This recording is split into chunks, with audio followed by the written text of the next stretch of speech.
So the White House is confident that Hillary Clinton acted appropriately throughout this process? We are, and I think I would point you to the Accountability Review Board and what I think I would point you to the report that they put out. I would point you to what the two heads of that board, Ambassador Pickering and Admiral Mullen, each highly praised by both sides of the aisle for their long, distinguished careers, put out in a statement this week, quote, "From the beginning of the ARB process, we had unfettered access to everyone and everything, including all the documentation we needed." Now the cover-up continues. That was White House Press Secretary, propagandist Jay Carney, defending Hillary Clinton earlier today, but he's leaving out one key fact. Now, the former Secretary of State was never interviewed by the Benghazi Accountability Review Board that he cited. However, today we learned that she wasn't the only key player who was ignored by the board. Watch this. Were you interviewed by the ARB? I was not. You were not interviewed, okay. And you were on the job during this period? I was at my desk that night till 2 o'clock in the morning. And you were not allowed to convey information to the board? On the 17th, I conveyed my request to be interviewed before the board. And so they did interview you after that? No. Have you ever been interviewed? I have not. Never. Pretty unbelievable. Joining me now with reaction, columnist Michelle Malkin and Fox News political analyst also Juan Williams. Guys, welcome to the program. All right, Juan, I want to hear you say this. They requested additional security. It was denied. That's a failure. During the attack, they didn't send help that was waiting in Tripoli, a C-130, to assist these guys. That was a failure. And afterwards, they got the story right until they changed the talking points for political purposes. You agree with all that? Have any disagreements? I'm totally in disagreement. Where? First of all, we know from the military, you know, from Defense Secretary, former Defense Secretary Panetta, from General Ham, you know, we can go down the line. The Joint Chiefs of Staff all have said the military made this decision, not the State Department, not the White House, and So they we made don't have a commander-in-chief. We don't have a chain of command. Their people in danger. Wait a minute. We don't have a commander-in-chief or a chain of command, and that somebody along the way, we don't know who, 8 months later, made a decision and told them to stand down while Americans were under fire and getting killed in Benghazi. Is that what you're going to say? You know, you're just wrong. I mean, again, nobody was under fire at the time. The attack starts at 9:45. And keeps going. Our first team gets there at 5 a.m. Right, so, you know, there was a second attack, and then people, even then, what we heard today was people in Tripoli wanted to send then commandos, 4 commandos in, and they were told to stand down until after that second attack shot. Let's play the videotape from earlier today. Let's get it right.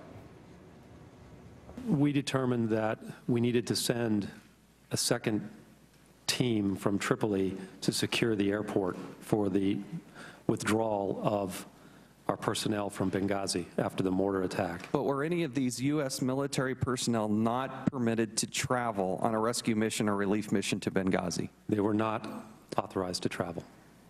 What happened with those personnel? They remained in Tripoli with us. The medic went with the nurse to the hospital to lend his skills to the treatment of and care of our wounded. How did the personnel react to being told to stand down? They were furious.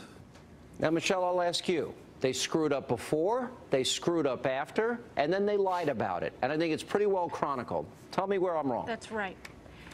Of course you're right, and anybody who actually sat and watched the entire hearing process, I did. I wonder if you did, Juan, because only somebody who did not honestly watch that comprehensive hearing today could remain, as you do, Juan, and as so many of these media lapdogs do, in this bubble of unreality. Everything that Hillary Clinton said at that January hearing, where all of the sycophants in the media praised her for her brilliant performance, was a lie. Lies, lies, lies, guys, yeah, they are going to get to Hillary. Eventually they will. You will be held accountable. And I think in particular, the testimony of Greg Hicks, when he mentioned that he specifically talked to Hillary Clinton about the situation, that at that very moment in real time, Hillary Clinton and the top brass at the State Department were being told that this was attack, that Greg Hicks never, ever said that there was some kind of protest or street mob going on, really needs to be put in Armageddon-sized font on the front page of every newspaper. Let me ask this question. It won't be, but guess what? That's why we're here talking about it. Let me ask Juan a question. Juan, the original talking points of Steve Hayes was able to show us the early version of this. They admitted it was a terrorist attack. They admitted. We know that the president of Libya said it was a terror attack. Nobody said it was spontaneous. I never heard of a spontaneous demonstration. Oh, let me pull out a rocket-propelled grenade out of my back pocket. I just happen to be here spontaneously. But that's what they told us. Now, my conclusion is they did this because it goes against their narrative. They were 2 months out of a presidential election, and they purposefully, willingly lied to you, all the people watching this program, the American people, so they could get elected and maintain power. That's what happened, Juan. Let me hear you. Here's the thing. Here's the thing, Sean. You have a case to make that the Obama administration did not handle this well. They lied, at all. Juan. But no, when you start politicizing they changed the talking when you points start with the conspiracy theories, all the when evidence you go shows bananas like that, you know what? Juan that Williams, was a decision made by intelligence people. Jim Clapper, the head, the director of national intelligence, said I know. That is the directive that we Juan, gave I really to feel Susan if I had a Rice picture of that Barack Obama on videotape robbing a bank, and he robbed the bank, and it was on video, that I'd ask you about it, and you tell me, well, he's going to give the money to the poor. Are you That's kidding? what it sounds like to me. If you get him on tape robbing a bank, he's robbing a bank. There's no such smoking gun here. There's not even on tape lying gun. about a YouTube video that had nothing to do with this. Last word, Michelle. Lying about what YouTube video? What are you talking about? It's clear that he did not listen to the testimony from these 3 brave veteran whistleblowers. One of the bottom line quotes from Greg Hicks, quote, "The YouTube video was a non-event." This is the biggest lie from this administration and from this woman who still has political aspirations. All right, guys, thank you. We're going to continue to stay on this story.